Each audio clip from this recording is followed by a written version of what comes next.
Paltrocast. I heard a rumor that a song. It's true. Okay. Next question. So a song that Shelly famously co-wrote called "What a Girl Wants," which Christina Aguilera made world famous, is up for contention again for a Grammy because there was a duet with Sabrina Carpenter. Yes. And it's a beautiful version. And what I think is really special about this version is that live musicians are accompanying them singing it live. Sure. So with AI coming down upon us, I think what artists who can perform live have going for them is that they can perform live. Yes. And AI can't perform live. So that's going to be my push for this to get some recognition, although if they should be nominated and if they should win, it doesn't go to the songwriter. This would go to them as a duo performance, which is fine with me because it's still, hi Sherry, it shines the spotlight, so many familiar faces, on the song. Sure. And so many hits these days, they come and go so quickly because there's so much content that it would make me very proud to have written a song that just stays in the zeitgeist and keeps having another chapter. So I hope it can. I hope it could do it. There's some fierce competition. We're in good company, and be exciting. If not, one of the hundreds of other songs that you've written that have been placed on albums, that'll have a resurgence. But I promised a Freeport question, and in Shelly's great book, early into the book, you mentioned waitressing at a restaurant, a seafood restaurant in your hometown. Margot and Frank's. Margot and Frank's. Yeah, which turned into the Mermaid. And it's not there anymore. You look exactly like, hi, Hilly. She lived 2 houses away. I don't want to give away your address. That was so much fun working on the waterfront, but scarily, is that a word? I think it was also, I did it one year of summers out of college, and one of the summers was the summer of Sam. So it was kind of like a freaky, but it was we're going for dinner tonight on the Nautical Mile because it's such a great spot in Freeport and always will be, whether it's Margot and Frank's or the Mermaid or whatever took over there. Thank you for telling everybody where I'm going.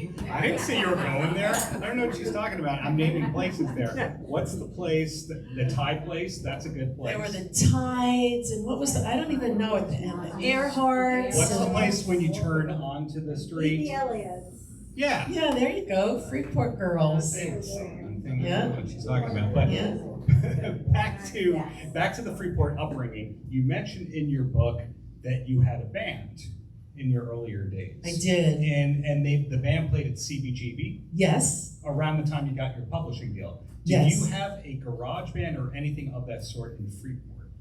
What do you mean a garage band? Like, did I play in my garage? No. Because you know what? I didn't know that you could be a songwriter as a profession until after college. Like this, there was no YouTube. There was no internet. I thought every song that I heard on the radio was written by whoever sang the song. Yeah.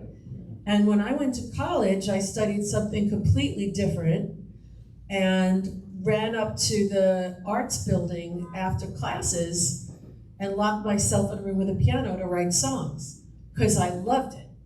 But I never thought that was something you could do unless you were recording your own stuff. So when I got out of school and I came to New York City to work in the garment district, I didn't like the garment district that much. And so I became a waitress, which everybody should do, I think, for at least 2 years of their life, because it allows you to feel how it is to not just be served, but to serve.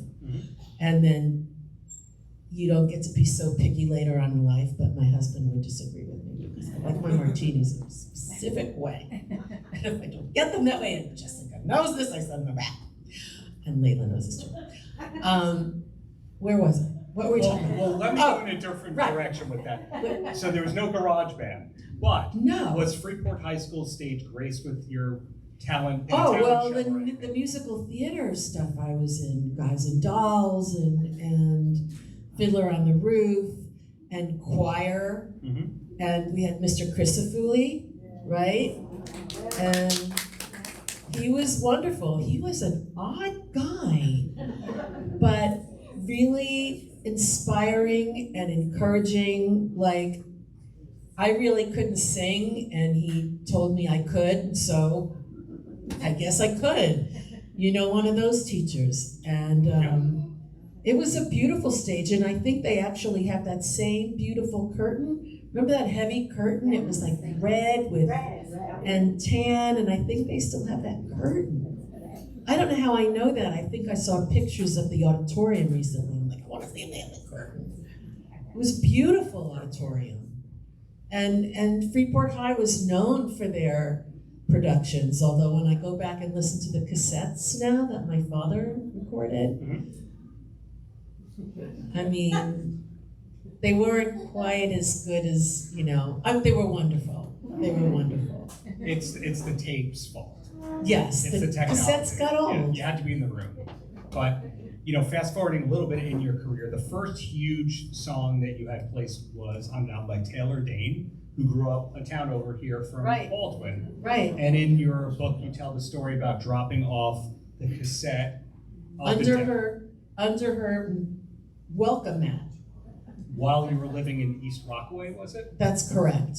Okay, so the key is Long Island, even if you didn't gig here, it did play a pivotal role in the early days of Shelly Peiken. That is correct, because I came back for a brief stint in a very short marriage with a man I am still very friendly with.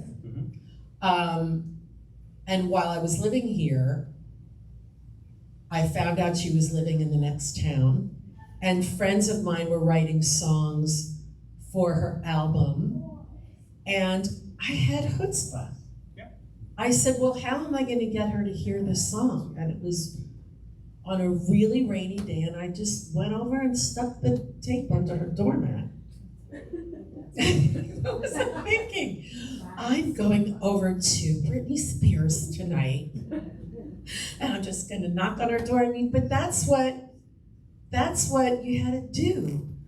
And you did what you had to do. I don't think I'd ever do that today. But she called her producer in the morning, and I knew who he was. Was that Rick Wake? Rick Wake. Okay, well, let's talk about Rick Wake for a second. Was he recording in Glen Cove? He was recording on Long Island as well. So beautiful studio. Mariah Carey's first album, I think, was done there, or something. So another case of Long Islanders who kind of changed the world, but not really documented.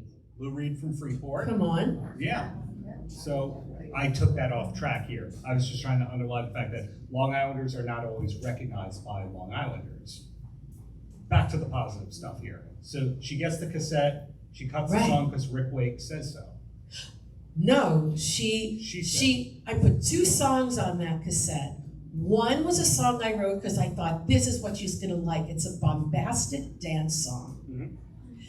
And that's what she's recording. And then I always stuck on another song. I never gave anybody just one song.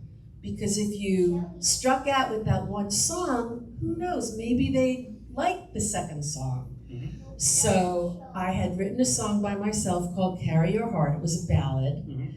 And I stuck that on second, and that's the one she liked. So I think my instincts to always put 2. Not 3, because then you might overstay your welcome, but always put 2. And I think I overthought that first song. I was writing something, I was trying to write something that I thought she would like. And what we really need to do when we make art is make art that we love. And if we love it, chances are it will transcend and other people will connect with it. But nothing ever happened with that first song I thought was just so perfectly right for her. And then that song led to your publishing deal with Hit and Run Music, but it was still, as you talk about in the book, without giving too much away of the book, which you're all gonna buy, and Shelly, of course, will be happy to sign, but it was a long slog still before the top 10 hits were coming. Yep. 7 years, is it, or 8 years that you're saying? In the book? 10. 10 books. But So- before I had a hit.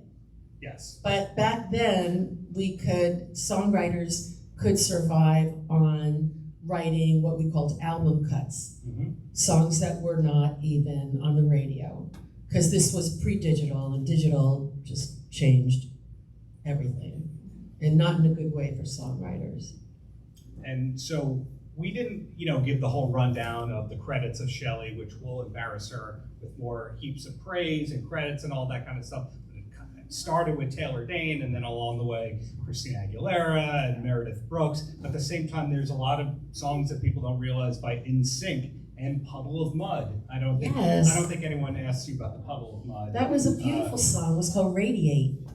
So you've done pop, you've done rock, you've done all sorts of subgenres. Your book talks about writing with Enrique Iglesias. There was Keith Urban, there was country stuff.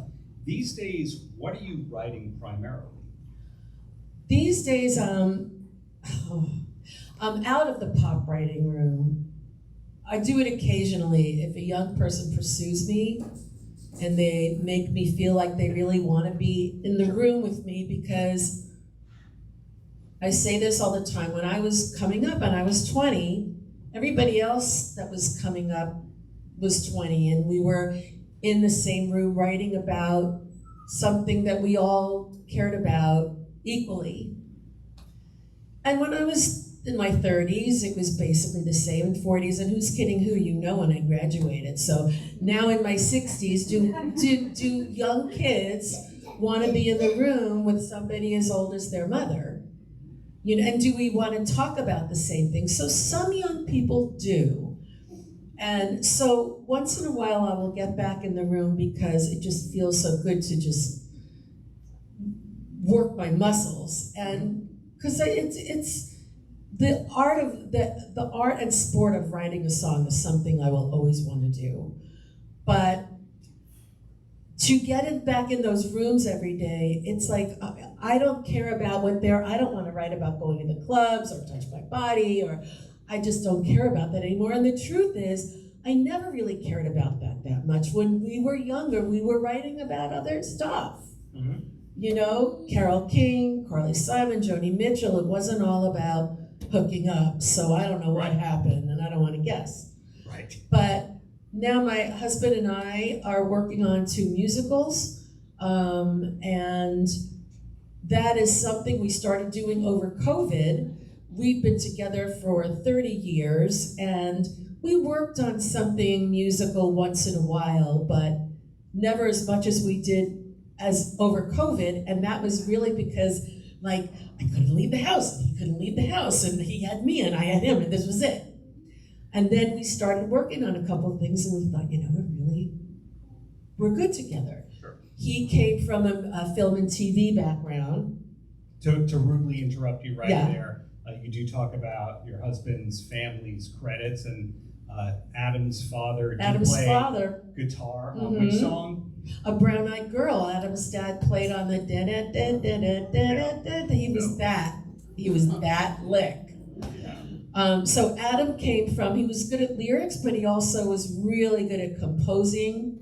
And I was more lyrical, but also had some musical background. And we were really good together. We kept surprising each other,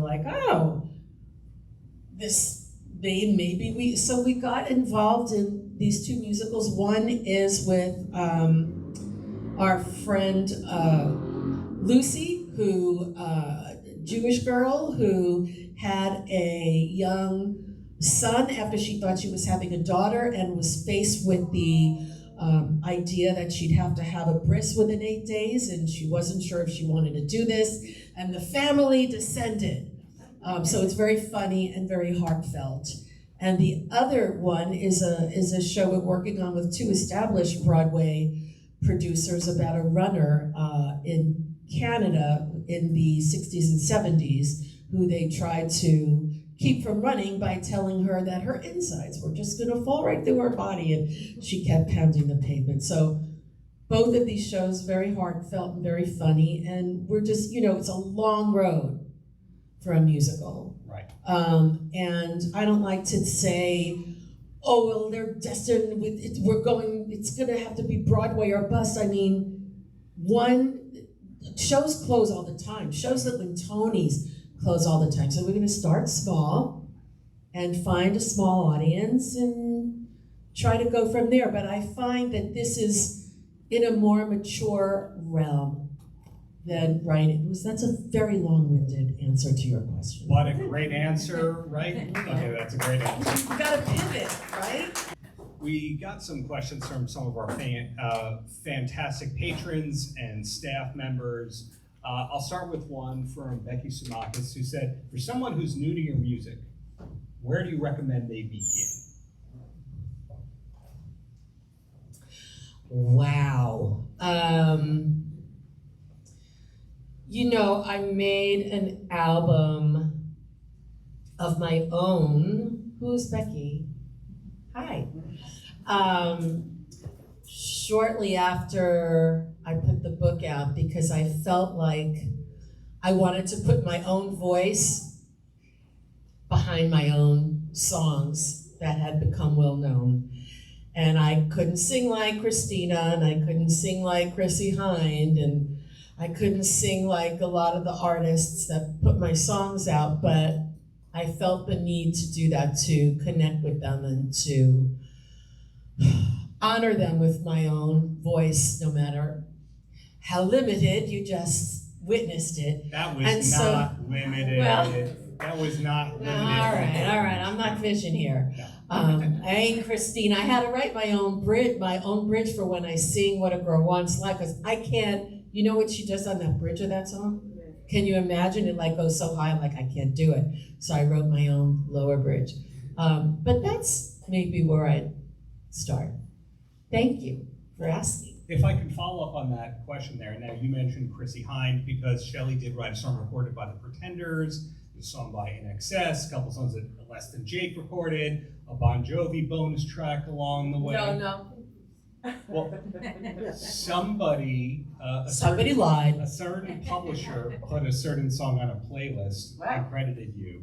So cool. Do I get paid for it too? There's a great Bon Jovi related story in your book that there is. that I right. Let's scratch that from the record. Okay. Duran. No. There's a Duran song listed on somebody. The fake news. I mean, I don't want to embarrass you. I should just say thank you. Yes, that's true. Well, going back, the ones we did have. I mean, there were a lot of, Keith Urban, and there were a lot of, Plain White Tees. Plain White Tees, Brandy, Jessie J, Phoebe, Natasha Bedingfield, etc. Demi Lovato, Selena Gomez. Yes, there's a lot of people, etc.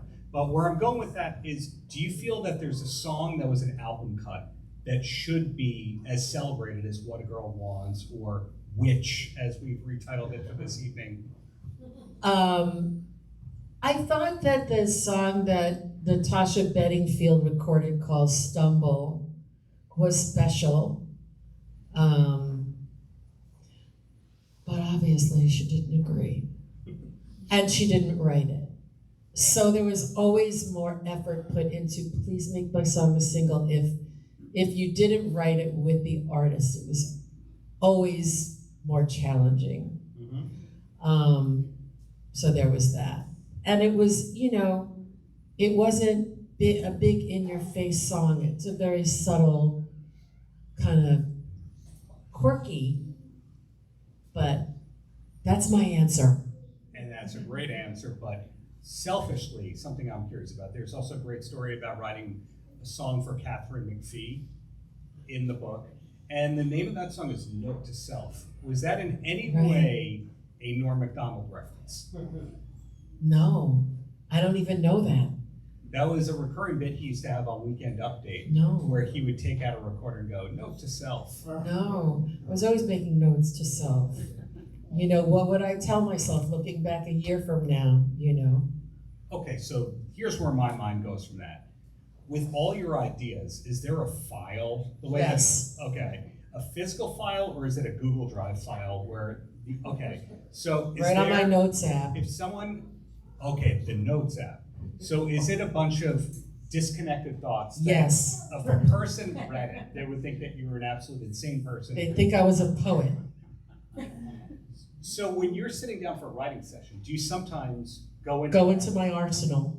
You never show up without an idea, even if they're bad. Well, none of them are bad, but they won't. Never Oh, Layla's going, am I talking too loud? Oh. But there's people in the back, honey. Somebody might not be feeling my idea, but it's never polite to walk into a room and say, okay, what do you got? You gotta like bring stuff. Paltrocast.